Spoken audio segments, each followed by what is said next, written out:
Misalnya orang seperti Gibran Rakabuming Raka, Wakil Presiden Republik Indonesia saat ini. Kita tahu bahwa sampai hari ini Gibran itu tidak punya partai. Gibran itu misalnya selalu dikaitkan dengan Golkar, ada juga Gibran misalnya dikaitkan dengan Partai Gerindra. Ketimbang Gibran itu dikait-kaitkan dengan Golkar atau dengan Gerindra, saya kira kalau Gibran ingin maju bertanding di Pilpres 2029 yang akan datang, cukup Gibran itu bergabung dengan PSI atau cukup yakinkan PSI untuk mengusung maju Pilpres nantinya. Karena kita tahu bahwa PSI itu adalah partai politik yang paling Gibran Rakabuming Raka, PSI itu adalah partai politik yang paling Jokowi.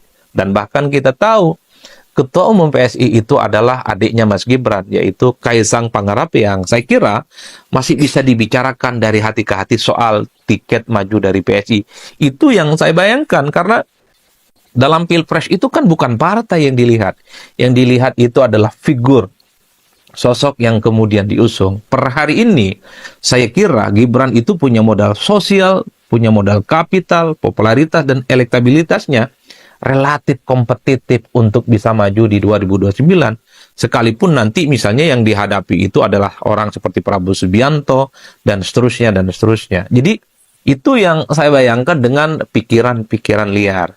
Jadi, Gibran itu cukup bisa maju melalui PSI. Nah, yang kedua, orang seperti Anies Baswedan. Kita tahu bahwa pendukung Anies itu kan selama ini teriak-teriak, Anies dijegal, Anies didolimi, Anies itu kemudian dalam tanda kutip ya dikucilkan secara politik dan seterusnya dan seterusnya.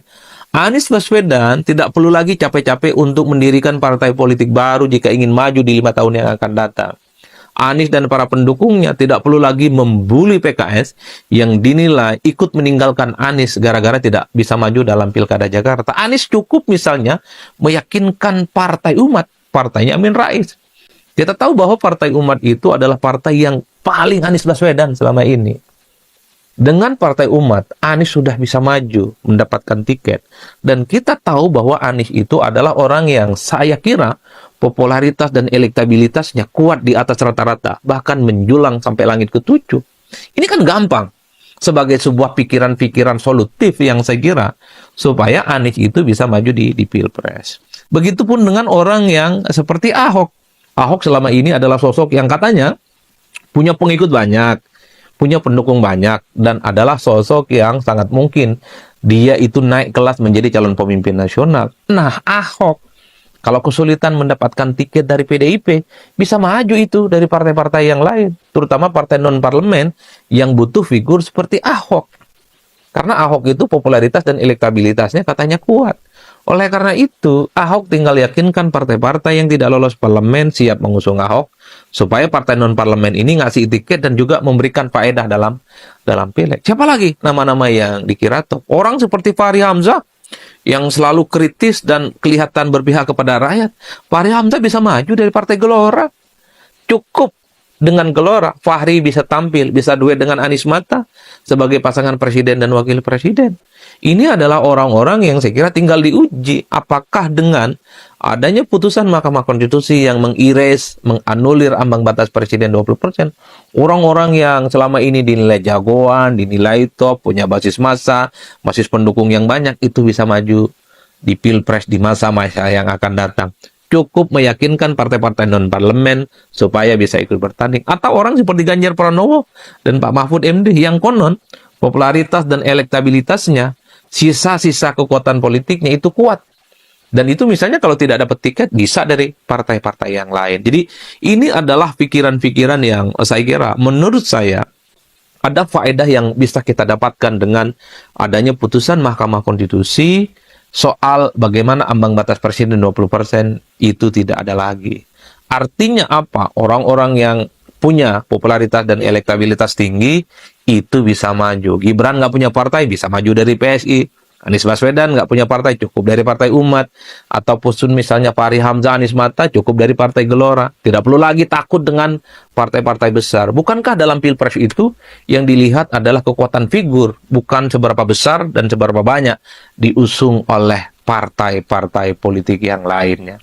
Jadi saya kira di situ ini adalah faedah dan barokah yang bisa kita dapatkan dengan adanya putusan Mahkamah Konstitusi yang membatalkan ambang batas presiden 20%.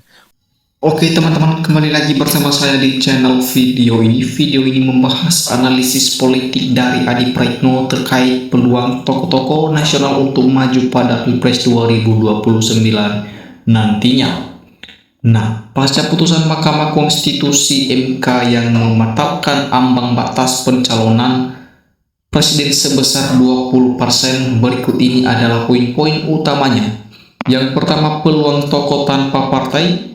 Gibran Rakabuming Raka disebut dapat maju melalui PSI yang dianggap dekat dengan dirinya dan dipimpin oleh adiknya, Kaisang Pangarep.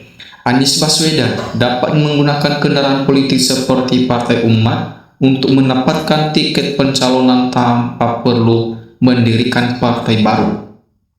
Tokoh lain, Ahok dapat maju melalui partai non-parlemen, sementara Fahri Hamzah dapat diusung oleh Partai Gelora. Kesimpulan analisis, fokus utama dalam Pilpres kini beralih pada kekuatan figur atau elektabilitas, bukan bagi sekadar besarnya dukungan koalisi partai. Komentar dan opini narator. Narator menyoroti ambisi penguasa dalam menyiapkan anak-anaknya untuk posisi kepemimpinan nasional. Muncul kekhawatiran mengenai masa depan demokrasi di Indonesia jika politik hanya berpusat pada kepentingan dinasti atau individu tertentu. Terdapat ajakan kepada masyarakat agar tetap kritis dan tidak mudah dibodohi oleh manuver politik yang ada, sambil menekankan bahwa rakyat sebenarnya bisa mandiri tanpa ketergantungan penuh pada elit politik. Mengapa ambang batas 20% dianggap menghambat? Berdasarkan video tersebut, ambang batas presiden 20% dianggap menghambat karena membatasi tokoh-tokoh yang memiliki elektabilitas dan popularitas tinggi untuk maju dan pemilihan presiden. Dengan adanya aturan tersebut, calon yang tidak memiliki dukungan partai besar seringkali sulit mendapatkan tiket pencalonan. Dengan adanya putusan Mahkamah Konstitusi yang membatalkan ambang batas tersebut, narator menjelaskan bahwa hambatan ini hilang, sehingga tokoh seperti Gibran Rakabuming Raka melalui PSI, Anies Baswedan melalui Partai Umat, hingga figur lainnya kini memiliki peluang lebih besar untuk maju hanya dengan meyakinkan partai, termasuk partai non-parlemen, karena fokus utamanya adalah kekuatan figur, bukan lagi seberapa besar koalisi partai pendukungnya. Mengapa tokoh politik tidak butuh partai besar? Teman-teman, berdasarkan percakapan dalam video Adi Praitno ini, putusan Mahkamah Konstitusi MK yang membatalkan ambang batas presiden sebesar 20% dianggap mengubah peta politik karena kedaulatan pencalonan kini lebih berfokus pada kekuatan figur, popularitas, dan elektabilitas daripada sekadar ketergantungan pada dukungan koalisi partai besar. Lebih lanjut, teman-teman, pembicara menjelaskan bahwa dengan dihapuskannya ambang batas tersebut, tokoh-tokoh yang memiliki modal sosial dan elektabilitas tinggi kini memiliki fleksibilitas untuk maju melalui partai politik manapun, termasuk partai non-parlemen, tanpa harus terkait pada syarat kursi yang sebelumnya sulit dipenuhi. Bagaimana nasib koalisi partai tanpa ambang batas? Nah, penghapusan ambang batas 20% membuat peta politik tidak lagi bergantung pada koalisi partai besar untuk mengusung calon presiden. Speaker menyatakan bahwa dengan putusan Mahkamah Konstitusi tersebut, fokus utama dalam Pilpres kini beralih pada kekuatan figur atau sosok yang diusung, bukan seberapa besar dukungan partai. Nah, lebih lanjut, narator menekankan bahwa tokoh-tokoh yang memiliki elektabilitas dan popularitas tinggi kini bisa maju melalui partai politik manapun, termasuk partai non-parlemen, tanpa perlu lagi merasa takut atau terkait pada dominasi-dominasi partai-partai besar. Siapa penghapusan ambang batas? Penghapusan ambang batas 20% ini menguntungkan beberapa tokoh yang memiliki popularitas dan elektabilitas tinggi, namun tidak terkait atau kesulitan mendapatkan tiket dari partai besar.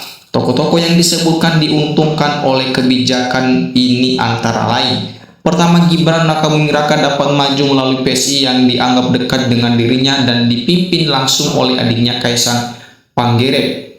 Anies Baswedan dapat maju melalui partai lain seperti Partai Umat tanpa perlu mendirikan partai baru. Ahok dapat diusung oleh partai non-parlemen yang membutuhkan figur dengan elektabilitas kuat. Fahri Hamzah dapat maju melalui partai Gelora. Ganjar Pranowo dan Mahfud MD dianggap memiliki sisa kekuatan politik yang bisa digunakan untuk maju melalui partai lain jika tidak mendapatkan tiket dari partai asal. Mengapa MK mengubah aturan ambang batas? Berdasarkan percakapan dalam video ini, narator tidak secara spesifik menjelaskan alasan hukum atau pertimbangan teknis di balik keputusan Mahkamah Konstitusi atau MK untuk mengubah aturan tersebut. Namun, pembicara menyoroti bahwa dampak dari putusan MK ini adalah pembatalan ambang batas presiden 20%. Narator menilai bahwa putusan ini memiliki faedah atau sisi positif karena memberikan peluang bagi figur-figur yang memiliki popularitas dan elektabilitas tinggi untuk tetap bisa maju dalam Pilpres tanpa harus terhambat oleh syarat dukungan partai besar. Bagaimana nasib koalisi partai besar nantinya? Nah, dengan adanya putusan Mahkamah Konstitusi, adanya yang menghapus ambang batas presiden 20%, dominasi koalisi partai besar tidak lagi menjadi penentu utama dalam pencalonan presiden.